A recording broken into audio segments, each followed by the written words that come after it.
সাগরের কাছে এসে নিজেকে বড় ক্ষুদ্র ক্ষুদ্র মনে হচ্ছে, ছোট মনে হচ্ছে। এসেছি সাগর কন্যা খ্যাত কুয়াকাটার সেই বিখ্যাত সমুদ্র সৈকতে। আমার পেছনে আপনারা সাগরের বিশাল বিশাল ঢেউ দেখতে পাচ্ছেন। আর এই যে বালির উপর দিয়ে আমি হেঁটে যাচ্ছি, এই যে বালু, এইখানে ঠিক এমন স্বচ্ছ বালু যেন শুয়ে দেখতে ইচ্ছে করছে। আর আমার পেছনে রয়েছে স্বচ্ছ স্বচ্ছ সাগর।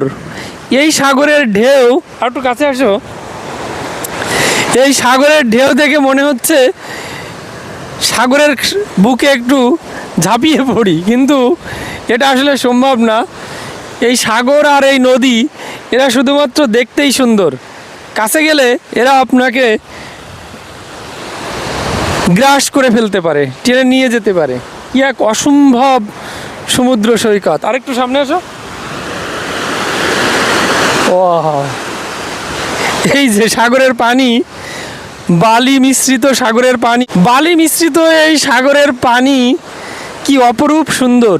আর এইখানে এসে আমার কেন জানি মনে হচ্ছে এখানে থেকে যাই, মানে সাগরের সাথে একটা বন্ধুত্ব করে ফেলি। মানুষের সাথে বন্ধুত্ব করে আপনি হয়তো জিততে পারবেন না, কিন্তু প্রকৃতির সাথে বন্ধুত্ব করে আপনার মনের শান্তি নষ্ট হবে না, এটা আমি গ্যারান্টি দিয়ে বলতে পারি। আপনি শান্তি খুঁজে পাবেন যদি আপনি প্রকৃতির সাথে বন্ধুত্ব করেন। সাগর, নদী, পাহাড়, জঙ্গল, এগুলোর সাথে একটু সম্পর্ক তৈরি করতে পারবেন, আত্মার সম্পর্ক, তাহলেই দেখবেন আপনি শান্তি খুঁজে পাবেন।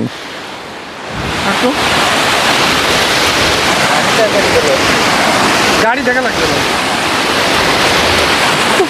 জলের মধ্যে যাবো, জলের মধ্যে যাওয়ার দরকার।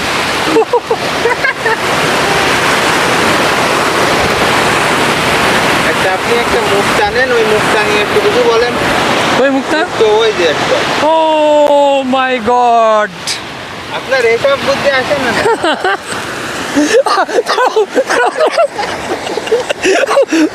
ওটা মুখ তো না, ওটা যে ঝিনুক ঝিনুক ঝিনুক।